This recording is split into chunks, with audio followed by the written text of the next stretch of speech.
بسم الله الرحمن الرحیم و هو ناصر معین و صلی الله علی سیدنا محمد و آله الطیبین الطاهرین المنتجبین المهدیین و الحمد لله رب العالمین و لعنت الله علی اعدائهم اجمعین من الاولین و الاخرین الی قیام یوم الدین. اما بعد، با سلام و احترام و درود خدمت شما عزیزان، الوعد وفا، همونطوری که ملاحظه میکنید برای اولین بار طلسم جلب محبت، احضار و تسخیر افریطیه رو خدمت شما عزیزان تقدیم میکنیم. این عمل شریف که ملاحظه میفرمایید، بخشی از این عمل از استخراجات در واقع خود بنده هستش و بخش دیگر از طلسمات، از مجربات قدیمی در مخطوطات بسیار قدرتمند و پنهان که ترکیب این دو یک عمل فوق‌العاده قوی رو به وجود آورده که الحق و الانصاف فوق‌العاده عمل میکنه. برای انجام دادن این طلسم ابتدا به ساکن بایستی که وفق رو ترسیم بکنید. خب برای ترسیم وفق لازم هستش که یک سری نکات رو دوستان مستحضر باشن. البته عزیزانی که در دوره اوفاق و طلاسم ما شرکت کردن این شروط رو میدونن، اما من برای اطلاع مخاطبانی که در این دوره شرکت نکردن یا مبتدی هستن یا علاقمند به این علومن و میخوان این عمل رو هم انجام بدهند، لازم میدونم که یه سری نکات رو حتما تذکر بدم. ببینید، به کشیدن اضلاع وفق اصطلاحاً تستیر گفته میشه با تای دسته دار. در اعمال خیر حتما ما بایستی که پاد ساعت کرد وفقمون رو ترسیم کنیم. بدین معنا که از اینجا شروع میکنید، بعد ضلع بعد، بعد ضلع بعد، بعد ضلع بعد، به صورت پاد ساعت کرد. اضلاع داخلی هم همینطور. بعد از اینکه 4 رکن بیرونی رو در واقع تمام کردید، این ضلع رو میکشید، بعد این ضلع رو میکشید، بعد این ضلع رو میکشید، بعد از پایین به بالا ضلع آخر رو میکشید.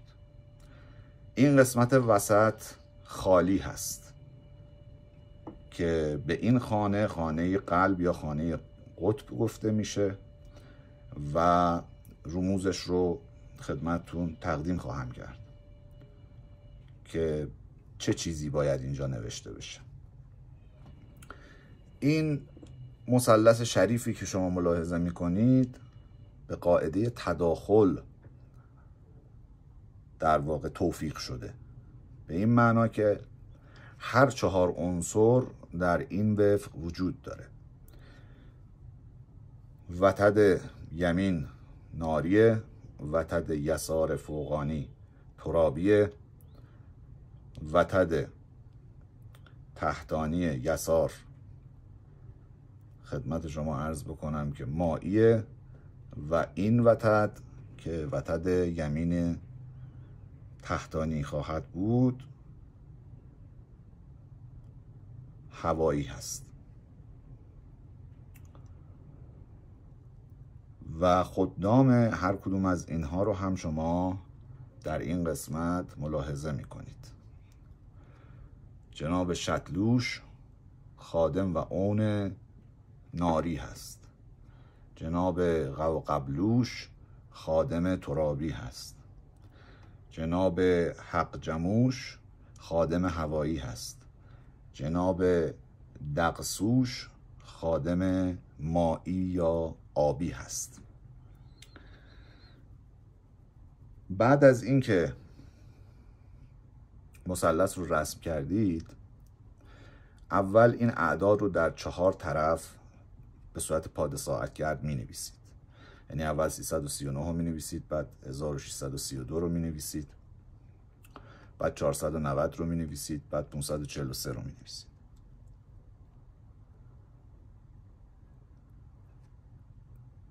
بعد شروع میکنید در واقع وسطیات رو کامل میکنید. در این نوع وفق در واقع که ادواری نیست، سیر تفاضل وجود نداره، به این معنا که یعنی ترتیب پر کردن مهم نیستش. یعنی شما میتونید که هر کدوم از این اعداد رو به هر شکلی که بخواید پر بکنید، البته با این شرط که اول این اوتاد رو پر بکنید. ولی به نحو احسنش این هستش که همین 1033 دوباره 882 1971 2122 این حالتی که میبینید اینجا این 9 هست، 9 هندی هست. 9 که در واقع ما در فارسی هم ازش استفاده میکنیم در واقع معرب 9 هندیه، عربی شده 9 هندیه که در فارسی هم وارد شده. اما شکل اصلی 9 که از ارقام هندی باشه به این صورت هست. این شکلی هم که ملاحظه میکنید این 543 هست. 500 یا 5 هندی در واقع به صورت یک بی معکوس نوشته میشه. پاد ساعتگرد میاد دوباره برمیگرده به نقطه اول. این نحوه ترسیمش هم مهمه.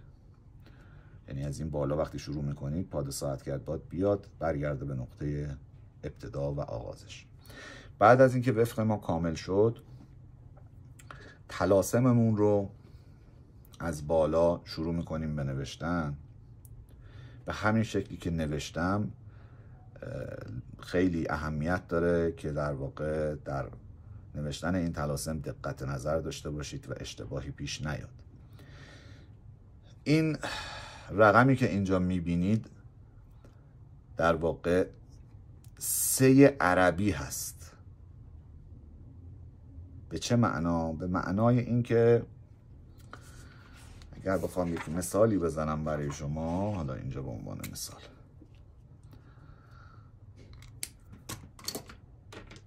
ببینید 3 هندی به این صورت نوشته میشه. همین 3 رو در واقع مغربی ها و عرب ها معمولا شکسته به این شکل می نویسن. 2 هندی به این صورت نوشته میشه. 2 رو مغربی ها و عرب ها به این صورت می نویسن. پس زمانی که شما یک 2 شکسته می بینید، این 2 نیست بلکه 3 عربیه. نکته‌ای که خیلی خیلی مهم هست، در واقع این عدد 317 هستش. پس این رو اشتباه نکنید، 2 ننویسید، شکسته است. دقت بکنید زمانی که به این شکل شکسته بیاد پایین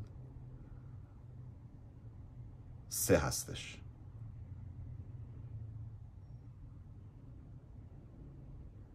خب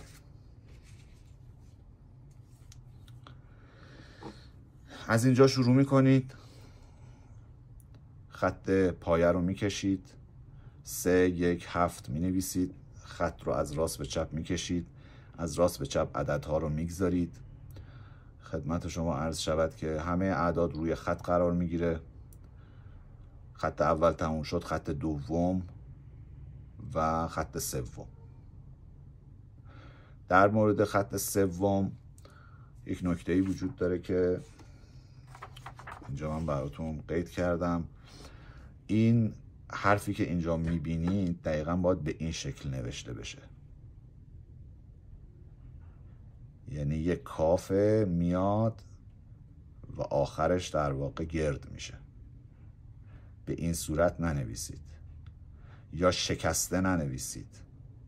این قسمت قوسش باید قوس داشته باشه، هم بالا هم پایین، نباید شکسته باشه. اینها دقیقا به این صورت باید نوشته بشه. طلاسم و اقلامی که در اونها استفاده میشه حساسن به این نکات. بعد از این که در واقع این رو تموم کردین، حالا یه مقداری به یه شکلی می نویسید که بالای لوحتون اسم جناب ابا یعقوب شمردل الطیار رو هم بایستی که اضافه بکنید. بعد دقیقا همون طلسم رو در این قسمت می نویسید، با این تفاوت که برای خط سوم هم یک خط پایه می کشید، اما در واقع حروف و اعداد بالای این خط خواهد بود، به این خط نمی چسبه. دوباره در قسمت پایین همینطور و در قسمت نهایی هم همون طلاسم رو می نویسید. در حقیقت شما وفق افریتیه رو با طلاسم افریتیه تحوید کردید با این عملی که انجام دادید. بعد از اینکه اینها کامل شد، شتلوش، غبغبلوش، دقسوش، حقجموش، این اسما رو می نویسید دقیقا به همین شکل. بعدش میاید در 4 رکن اصلی: جغدیل، تقبیال، جغدیوش، تقبیوش می نویسید. بدین ترتیب وفق ما طلاسم تحویتیش، اسماء اعوان و اسماء ملوکی که حاکم هستن بر اونها کامل شده. حالا میمونه در واقع قلفتیریات این طلسم. همونطوری که ملاحظه میکنید این طلاسمی که دور تا دور مجموعه این وفق طلسم و اسما تحوید شده به قلم سلیمانی هست که بهش میگن قلم قلفتیر سلیمانی، که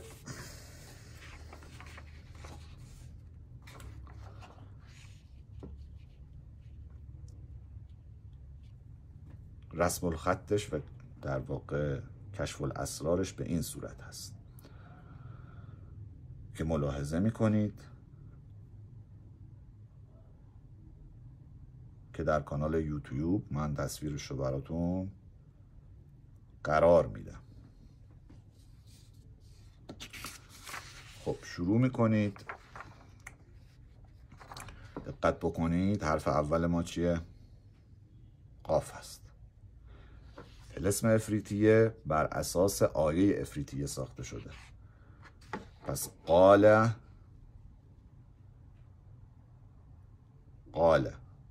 اول این نوشته میشه، بعد الف، بعد لام، همونطور که میبینید. عین ما کجاست؟ عین ما اینجاست. به قلم قلفتیر مینویسیدش و بعدش ادامه میدید، کل آیه رو به صورت کامل تمام میکنید. قال افریت من الجن انا آتیک بهی قبل ان تقوم من مقامک و انی علیه لقوی امین. و زمانی که در واقع به صورت کامل تحوید کردید، دورش شروع میکنید توکیل رو مینویسید که متن توکیل رو هم من براتون اینجا به صورت کامل نوشتم.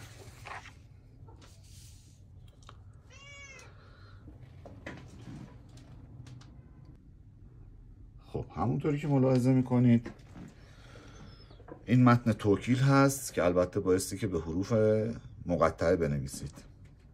توکلوا یا خدام هذا الطلسم والوفق الشریف عجیبونی و طیعونی عین انت یا شتلوش عین انت یا غوغبلوش عین انت یا دقسوش عین انت یا حقجموش احضروا یا جغدیوش به حق جغدیلن یا تقبیوش به حق تقبیالن عین انت یا افریت سلیمان ابن داوود علیهم السلام یا شمردل الطیار به عزت هذا الطلسم والوفق العظیم الاعظم و به حق الآیت الافریتیه توکلوا به جلب و تهییج کذا الی حب و طاعت و قبول و قضاء حاجت مرغوب کذا فی طرفة العین کمثل البرق الخاطف ان کانت نائمه عقدوها و ایقظوها ان كانت قاعده قوموها ان كانت قائمه حركوها وسيروها واصحبوها واخطفوها واحضروها عند كذا عاشقة مولعة حيرانة خاضعة مطيعة بحق قال افریت من الجن انا آتیک به قبل ان تقوم به من مقامك وانی علیه لقوی امین. بعزت برحتیهم برحتیهم کریر کریر تطلیهم تطلیهم طوران طوران مزجل مزجل بزجل بزجل ترغب ترغب برحش برحش قلمش قلمش خوطیر خوطیر قل نهود قل نهود برشان برشان کثیر کثیر نموشلخ نموشلخ برحیولا برحیولا بشکیلخ بشکیلخ قزمز قزمز انقللیت انقللیت قبرات قبرات قیاها قیاها کیدهولا کیدهولا شمخاهر شمخاهر شمخاهیر شمخاهیر شمخاهیر شمخاهیر بکختهونیهم بکختهونیهم بشارشن بشارشن تونشن تونشن شمخا باروخن شمخا باروخن اللهم بکهکهیجن کجکلمن یقطشی بل تشغش قویلن امویلن جلد محجم و حلمجن ورودیهم محفیاجن بعزتك الا ما اخذت سمعهم و ابصارهم سبحان من لیس کمثله شیء و هو السمیع البصیر الاجل الاجل البها البها الساعة الساعة. این توکیل رو هم در واقع به صورت کامل می نویسید. میتونید در واقع اسماء برحتیه رو هم بنویسید به حروف مقطعه یا نه صرفا در واقع تا همین قسمت قسمی که داره نوشته بشه و در پایانش هم که خب طبیعتا الاجل البها الساعة هر کدام 2 بار بایستی که قید بشه و مکتوب بشه. اما شروط انجام این عمل به چه صورت هست عزیزان؟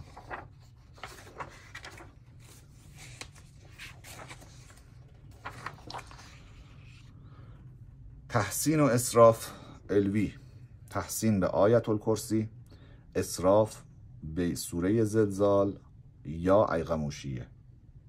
بعد از اسراف برای نجاح عمل بهتر هستش که عزیمت ابیروشیه رو بخونید و صاحب یوم عمل رو خادم ارضی اون روز رو قسم بدید. نکته‌ای که وجود داره عمل رو کتابتش رو در روز باید انجام بدید، عزائمش رو شب باید بخونید. حداقل انجام این عمل در واقع 3 شب هستش. بخوری که داره لبان ذکر و کندور به اضافه کزبره که همون تخم گشنیز هست، جاوی امیری به اضافه مستکی که البته مستکی اصل اگر پیدا بکنید خیلی خوب هستش، اکثرا شیمیایی هستن، لابراتواری هستن، اونا به درد نمیخورن. عود هندی، این اقلام رو باید حتما مسحوق بکنید، یعنی پودر رو بکنید و یه مقدار کمی بهش گلاب اضافه بکنید و در نهایت با میعه سائله آمیخته باد بکنید در سایه. قبل از اینکه بخواید عمل انجام بدید چند روز قبلش باید این بخورات رو ممزوج بکنید، آماده بکنید تو سایه، جایی که نور مستقیم آفتاب بهش نخوره. بذارید که یه مقداری خودش رو بگیره. البته قبل از اینکه این کار رو بکنید باید اینا رو به صورت حب در بیارید، به اندازه هر کدومش رو به اندازه یه نخود جدا جدا بکنید توی جای، توی خونه، یه جایی که نور مستقیم خورشید نمیخوره، داخل کابینتی، داخل کمدی، جایی که تهویه هم داشته باشه قرار بدید. یا اگر اتاقی مثلا پردهش وقتی کشیده میشه تاریک هست و نور شدیدی در اون نیست هم جایز هست، مقبوله. اوقات این عمل روز دوشنبه، روز پنجشنبه و روز جمعه است، یعنی ابتدای عمل. میتونید چهارشنبه، پنجشنبه، جمعه هم این عمل رو انجام بدید. یعنی چهارشنبه در روز عمل رو بنویسید، طلاسم و کل عمل رو مکتوبش رو بنویسید. از شب شروع به ریاضتش بکنید. شب اول 1004 مرتبه، شب دوم 1000 مرتبه و شب سوم 1000 مرتبه. بعد از هر 100 مرتبه عزائم رو باید بخونید که براتون قرائت کردم و قسم بدید خدام رو. قلمی که ازش استفاده میکنید بهترین قلم نی پارسیه. در واقع از همین قلم ها میتونید استفاده بکنید. گره نباید داشته باشه، قلم نو باشه. خودتون قلم رو بتراشید، آماده بکنید برای استفاده و به نیت تطهیر هم 7 مرتبه آیت الکرسی بهش بخونید، توکیل تطهیر بدید از ارواح ساکنه. این هم خیلی کمک میکنه که قلم شما روحانیت قدرتمندی پیدا بکنه. مداد عمل حبر روحانی. حبر روحانی منظور چی هست؟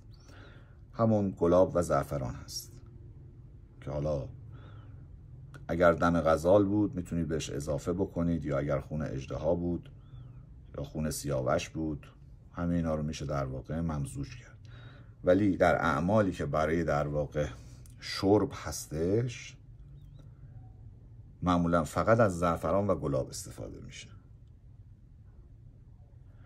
و همینطور حبر سائل اسود طاهر. حبر سائل اسود طاهر. حبر سائل اسود یعنی همین مرکب سیاه. یعنی اگر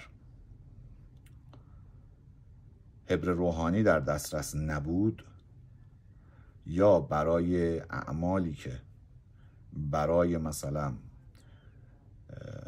پاشیدن آب طلسم یا در واقع نوشیدنش نباشه، از مرکب سیاه هم میشه استفاده کرد، ولی بهتر هستش که از زعفران استفاده بشه، چون خود زعفران روحانیتی داره که جمیع اصناف و اجناس معشر الجن و شیاطین اینها رو دوست دارن و به زعفران و بوش و به اون انرژیش به شدت علاقمند هستن. یعنی یک جاذبه بسیار قوی براشون داره. بنابراین هر عملی که با حبر روحانی نوشته میشه در اعمال علوی و ارضی، این عمل قدرت پیدا میکنه. اما به ضرورت میشه در واقع از مرکب سیاه هم استفاده کرد. یعنی همینجوری که من اینجا ملاحظه میکنید که ما با حبر اسود نوشتیم این رو، به همین شکل هم میشه در واقع این رو تصریف کرد و بهش عمل کرد و کار میکنه.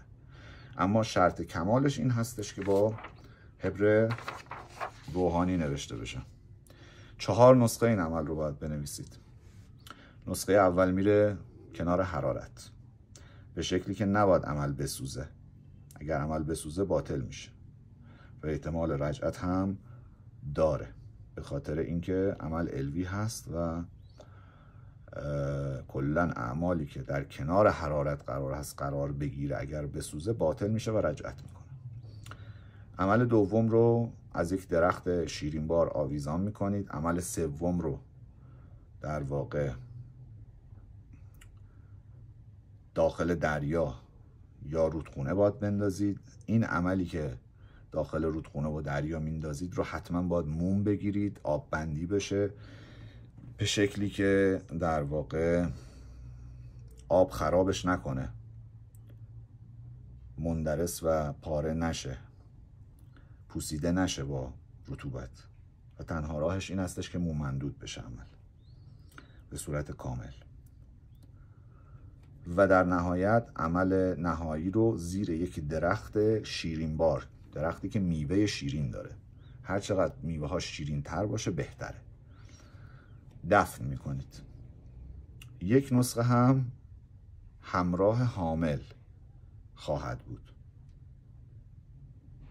پس در واقع 4 نسخه عناصر اربعه به اضافه یک نسخه حامل میشه 5 نسخه که بسیار بسیار قدرتمند عمل خواهد کرد اگر به صورت کامل انجام بشه.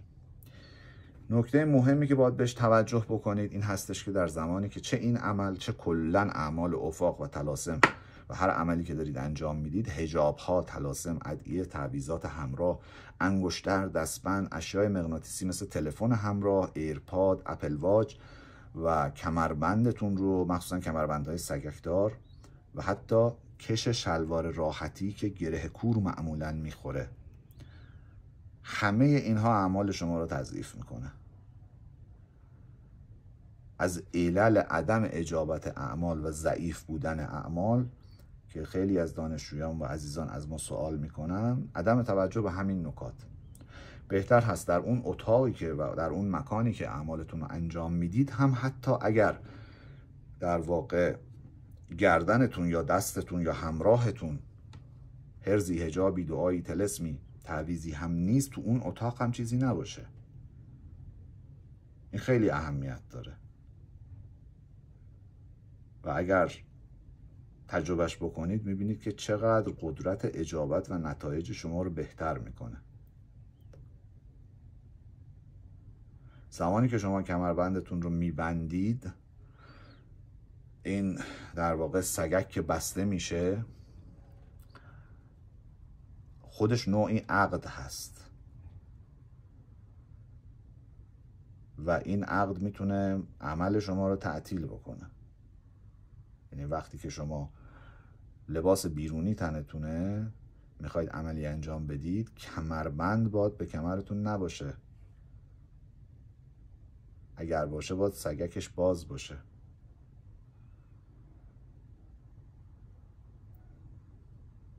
همینطور حتی انگشترهایی که در واقع به صورت معمول همراه میکنید و بسیار هم خوبن.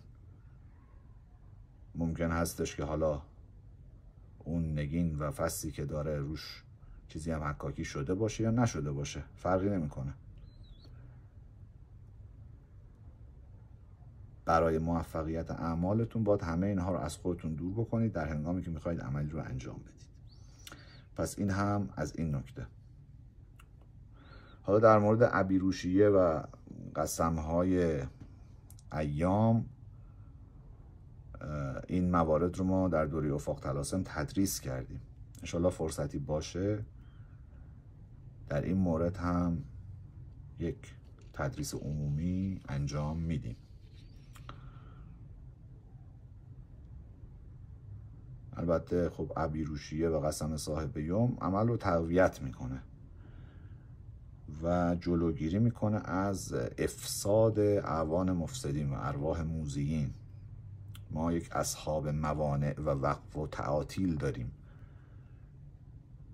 مثلا مثل اطلوش و بطلوش و امثالهم و شیاطینی که کارشون اصلا ابطال اعمال، تعطیل کردن اعمال، توقیف اعمال، جلوگیری از اعمال روحانیه. فرقی هم نداره ها، چه علوی، چه سفلی، چه ارضی، هر کدومشون متخصصین خاص خودشو دارن که کارشون این هستش که جلوی اعمال شما رو بگیرن. عبیروشیه کمک میکنه که عمل شما حفظ بشه از شر اینها و همینطور صاحب روز هم در واقع یک اذن روحانی هست برای شما و استمداد از اون و توکیل کردنش برای جلب اجابت و موفقیت عملتون بسیار بسیار ضروریه. بنابراین این هم از توضیحات عمل.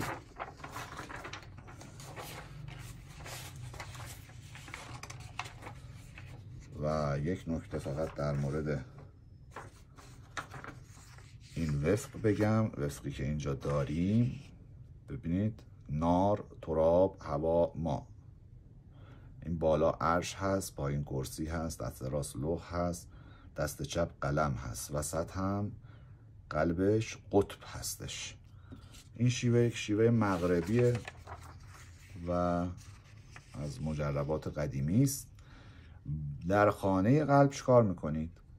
اسم طالب به اضافه توکیلتون به اختصار، مثلا جلب، تهییج، محبت، احضار یا مثلا تسخیر، اینا رو عدد میگیرید. مطلوب، اسم مطلوب با اسم مادرش، بهتر هست که لفظ ابن یا بنت رو هم بگیرید. زمانی که شما ابن و بنت رو حساب نمی کنید 2 تا اسم میشه. مثلا محمد زایدی فاطمه است. وقتی میگید محمد فاطمه، محمد یک شخص، فاطمه یک شخص دیگه است. ولی وقتی میگید محمد ابن فاطمه، این مشخصه که در واقع یک شخص واحد رو شما قصد کردید. اسم طالب، مطلوب، توکیل به اضافه لفظ جلال الله، به اضافه ملک اعمال خیر حضرت جبریل علیه السلام، اینها رو جمع میکنید 1 و 2 و 3 و 4 و 5.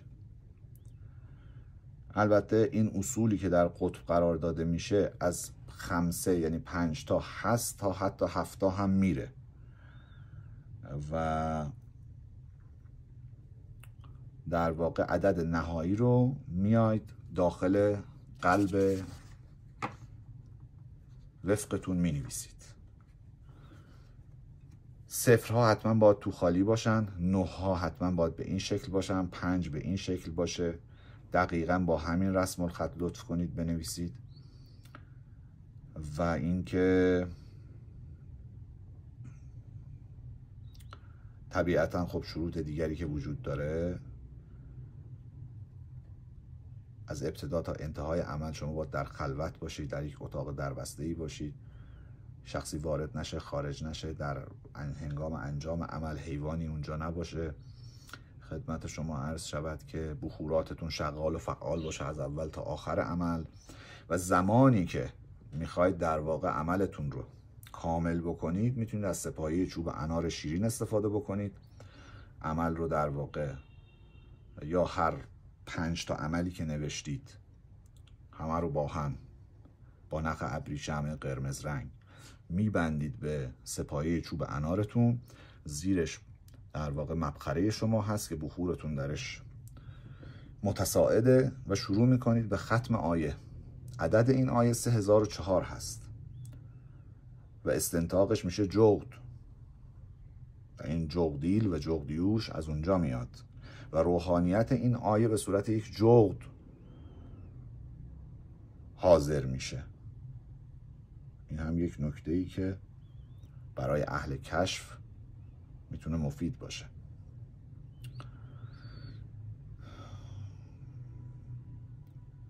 از سپایه که آویزان کردید میخونید تا عدد شما کامل بشه. همونطور که عرض کردم بعد هر 100 مرتبه هم در واقع عزیمت و توکیلتون رو حتما بایستی که بخونید.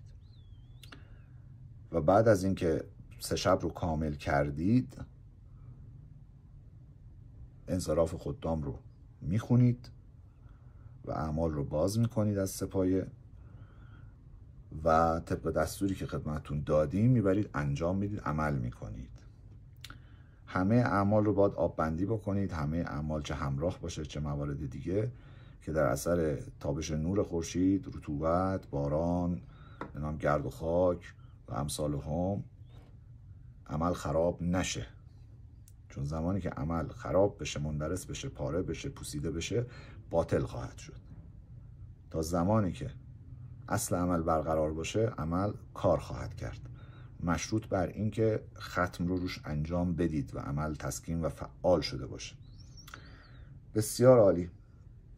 این هم در مورد اعداد، تفاوت اعداد در روش عربی. این روش عربیه، رسم الخط عربیه. 1 2 3 4 رو هم حتی جوری می نویسن که شبیه عین میشه. شما در افاق اینو زیاد می بینید که افرادی که ناآشنا هستن فکر میکنن عینه. نه، عین نیست، این 4.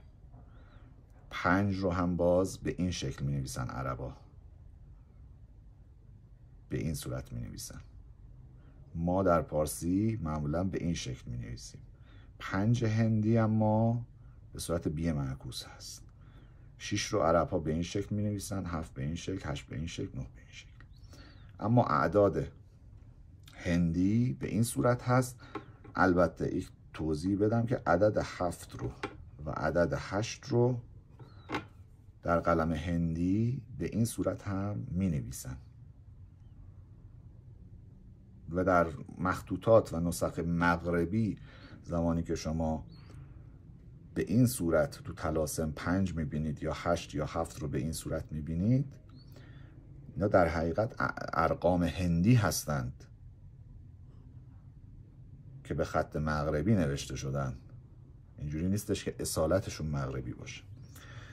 این هم یک نکته قابل توجه برای شما عزیزان. امیدوارم که نهایت استفاده رو از این جلسه و درس برده باشید. نکته‌ای که وجود داره این هستش که از این عمل فقط برای اعمال حلال استفاده بکنید عزیزان. بنده بری الذمه هستم. اگر کسی بخواد سوء استفاده بکنه از این عمل برای هتک حرمت مخدرات و نوامیس مردم،